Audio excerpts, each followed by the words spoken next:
Assalamualaikum warahmatullahi wabarakatuh. Ang ibabahagi ko na naman ngayon ay ang magkapareho pakinggan. Ngunit magkaiba ang ibig sabihin. Magkapareho pag hindi matalas yung pandinig mo. Pero once na matalas kang makinig o kaya alam mo yung mga salitang Arabic, alam mo na magkaiba yun. Kagaya ng kalb. Kalb ay aso. Qalb ay puso.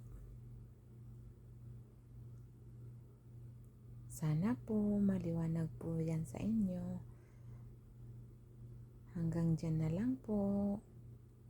Sana po maunawaan niyo po ako. Pa-like and follow, pa-subscribe sa aking YT channel.